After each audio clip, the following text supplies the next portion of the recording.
Once, at the edge of a small kingdom, there lived a couple whose house leaned into a narrow lane. Beyond their back window lay a walled garden that no one in town dared enter. People said it belonged to a woman who knew the names of every herb and could hear the footsteps of a mouse 3 rooms away. The couple laughed at such rumors in the daylight and locked their shutters at night. When the wife discovered she was expecting a child, her appetite wandered like a stray cat. Nothing in her kitchen pleased her. Then, one afternoon, she lifted the latch of the back window. Through the bars and vines she saw a cluster of bright green leaves, crisp and inviting, shimmering in the neighbor's garden. Rampion, some called it. Others called it Rapunzel.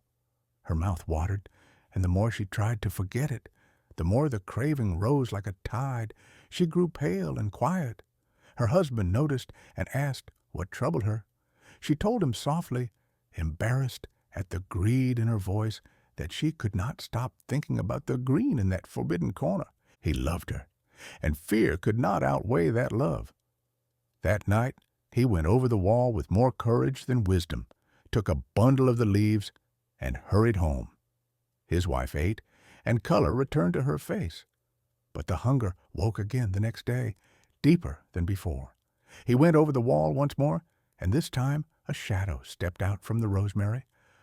"What grows here grows under my keeping," said a woman whose hair was white as feather down and whose eyes were sharp as flint. "Thieves pay in kind." The husband fell to his knees and stammered out the truth, the child that was coming, the craving that broke his heart to watch. The woman folded her hands in her sleeves. After a long pause, she made a bargain in a voice as smooth as river stones. He could take what he needed, she said, but when the child was born, he would give the baby to her. In his terror and his hope, he agreed. And so the deal was set, with nothing but night to witness it. When the child came into the world, the woman appeared at the door as if she had been invited. She lifted the infant with surprising gentleness, looked into the small blinking face, and named the girl Rapunzel. The mother wept. The father could not meet anyone's eyes. The woman carried the baby away, and the years turned like pages. Rapunzel grew straight and quick, light-footed as a deer, with hair that shone like wheat at harvest. The woman, people called her Dame Gothol, kept the girl safe, fed and schooled, with a strictness that felt like iron around velvet. By the time Rapunzel's hair brushed the floor, Dame Gothol led her into a forest as thick as wool and raised a tower with no door and only one high window. Stone upon stone it rose until it could see above the trees. "Here," said Dame Gothol, "you will be safe. The world tangles people, it knots them. I will keep you smooth and straight." She kissed Rapunzel's brow, left her with books, a loom, paint, and a small harp, and then taught her a call that would open the only path to the window. Whenever Dame Gothol came, she stood at the base of the tower and sang out in a rich, commanding voice, "Rapunzel, Rapunzel, let down your hair." Then the golden braid unfurled like a banner, and the woman climbed light as if each step was on a ladder wrung woven from sunlight. Time softened and repeated itself. Morning brought bird-song and weaving. Afternoon brought reading and paint under her fingernails.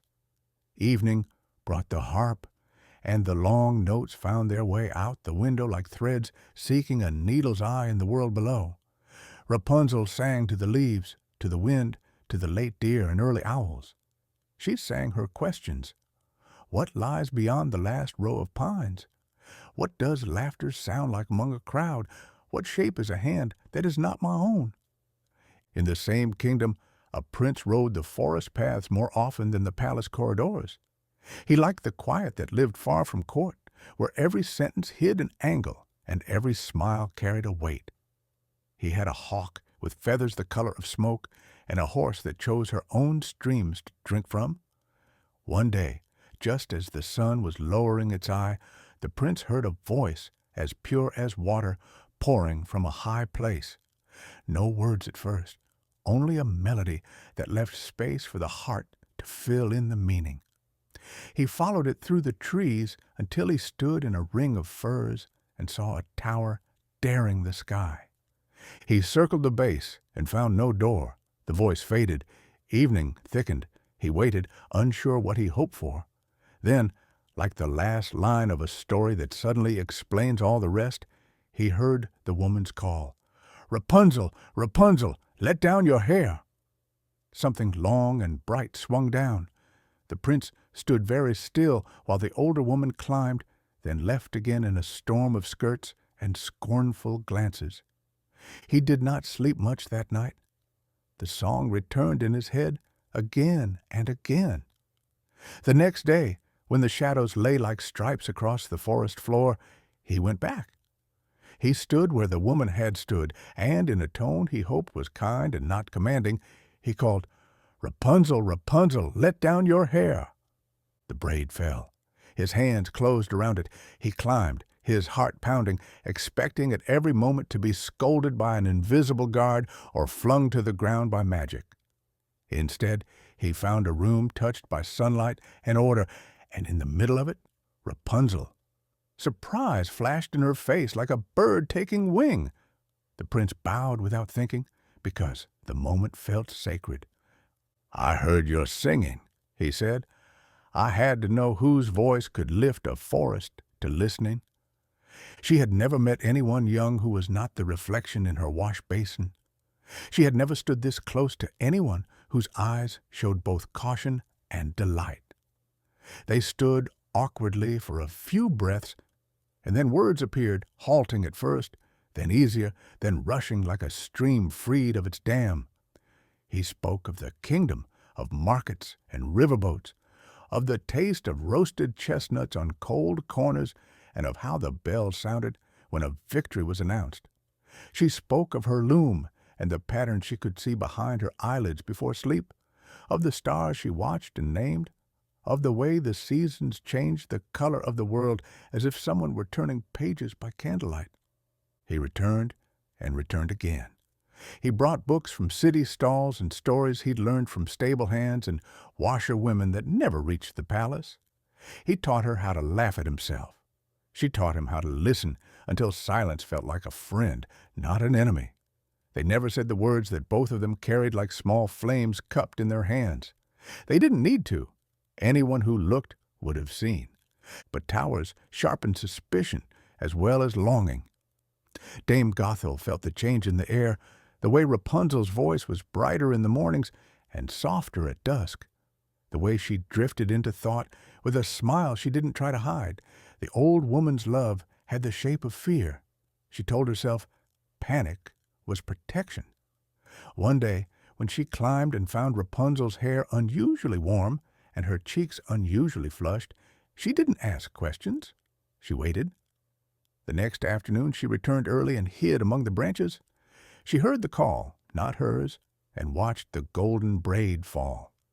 She watched a young man climb the bright line to the window, as if it were a bridge pulled from a fairy tale. Cold rose in her like a winter river. When the prince left, Dame Gothol climbed with a speed that surprised even her. She stepped into the room without a word and stared until Rapunzel's smile fell away. "Child," she said in a voice that sounded like a door being locked, "you have traded safety for danger, truth for flattery." "Safety without company is only a different danger," Rapunzel answered, trembling but steady. "And flattery doesn't bring books and stories and the smell of rain after city dust."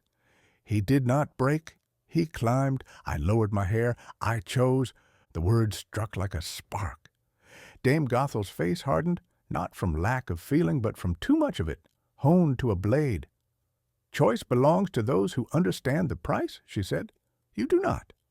The scissors shone in her hand. With two savage strokes, she cut the braid close to Rapunzel's head. The weight fell away. The room felt suddenly bare. Before Rapunzel could reach for what was lost, Dame Gothel spoke words that turned the air brittle and the light dull. The tower blurred. The world shook itself, and when Rapunzel looked again, she was standing on a lonely stretch of wilderness where the grass spoke only the language of wind. Dame Gothel stayed behind with the heavy braid. That evening, When the prince returned and called as he always did, she let the hair fall and waited. He climbed quickly, smiling. He stepped over the sill, saying her name as if it could change the room. But the woman who stood inside was not the girl who had looked at him like sunshine made human. Dame Gothel's eyes held both triumph and grief. "You seek the singer," she said. "You find the song's keeper." He turned to flee. She gave the smallest flick of her wrist. The window winded like a mouth drawing in breath. The world tilted and flung him outward. Thorns waited below like patient teeth. He fell. The forest took him in, and night gathered. He did not die. Sometimes love refuses to let a story end badly when there is still a path forward, however narrow. He woke in pain, his sight gone, his hands full of scratches that smelled of sap. The horse that had carried him faithful miles now carried his memory. She had run, spooked by the fall. So the prince rose and walked. He learned the shape of the earth by touch. He learned the voices of streams and the warnings of crows. He drank what he could find and ate what he could reach. He sang when the darkness pressed too closely, and the song steadied him like the memory of a hand in his. Rapunzel, in her far place, did not let despair finish the sentence. She braided rope from grasses and learned to fish with patience and to sleep under a roof of stars that told her stories without words. When she cried, the tears came clean and quick. When the wind asked who she was, she answered, "Someone who chooses." And when she spoke the prince's name, the land seemed to lean closer. Seasons rolled. The prince's clothes wore thin, his beard grew, but his heart held an unwavering map, not of roads, but of intentions. His path may have looked aimless, yet it curved like a river back toward its source. One afternoon, when the air smelled of ripe fruit and warm earth, he heard something familiar, distant but distinct, a voice lifting a melody to the open sky. He stopped, afraid to breathe wrong and scare the moment away. He moved toward the sound as if approaching a wild animal that might vanish. The clearing opened, and there she was, her hair short and bright around her face, her hands busy with a small fire, her eyes turned up to the same sky he'd been speaking to for months. He said her name without voice, only with breath. She turned before he finished the exhale. She did not run to him. She walked, steady and sure, as if crossing a bridge she had built herself. When she reached him, she let her hands find his face the way a reader finds a favorite page in the dark. He smiled, unsure where to look. She said, softly, "I choose." Then she drew him down to sit and held his head against her shoulder. When her tears fell, they fell without ceremony. One landed on his cheek, and he blinked as if waking from too long a sleep. Light returned in a rush, so bright it hurt. Shapes arrived first, the angle of a jaw, the fall of hair, then colors, then the whole world blooming back. They laughed, the stunned, grateful laughter of people who have just survived a story they did not know how to navigate. He touched her face as if memorizing it all over again. She touched his hands as if returning something she had borrowed. "I can take you to the palace," he said. "We will be questioned and measured and offered coats with too much embroidery. But I can promise you a life with doors and windows, with markets and libraries and people who know how to bake bread with a crisp crust." "I have learned how to gather and how to wait," she answered, smiling. "I have learned what a choice costs and what it gives back. I will come." They walked first to the nearest village. News travels faster than horses when it has a taste of wonder on it. By the time they reached the city gates, someone had already told someone who told someone else that a prince had returned from the forest with his sight restored and his heart already promised. Reunions are messy at the edges. There were tears and too many hands and the kind of noise that makes the chest ache. But there was also relief, like rain after drought.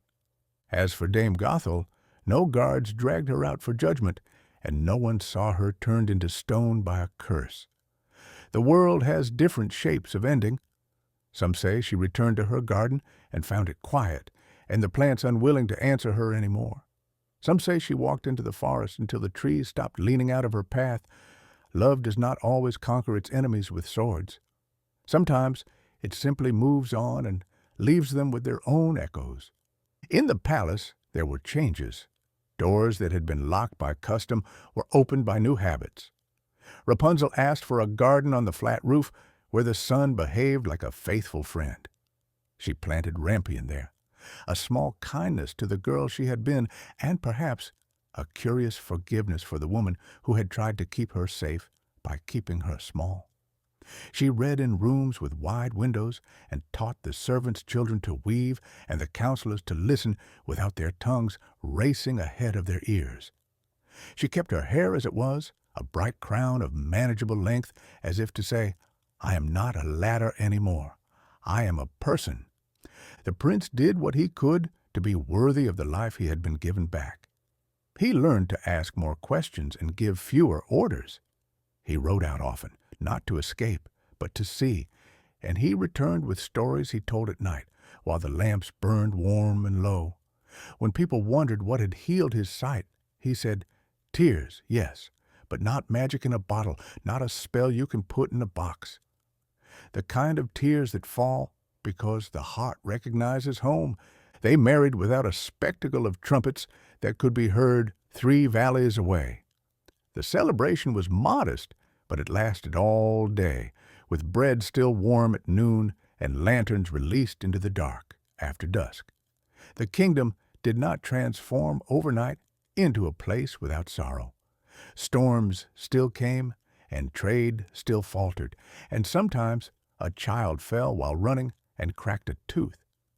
But a different current ran through the years, one that said towers can be climbed, bargains can be broken, and love, when it is the true kind, does not cage or consume. It sees and it sets free. When people asked Rapunzel later what she believed about love, she answered carefully, as if placing ripe fruit in a basket. Love is not the ladder you throw out the window for someone else to climb. Love is the decision you make to be seen and to see back day after day, even when the view is complicated. Love takes the hair you once thought you needed and says, "You are more than the things someone uses to reach you. Stand on your own floor. Open your own door." And in quiet hours, when the city murmured and the roof garden breathed in the dark, a harp would sing a few simple notes that slipped across the tiles and into the night.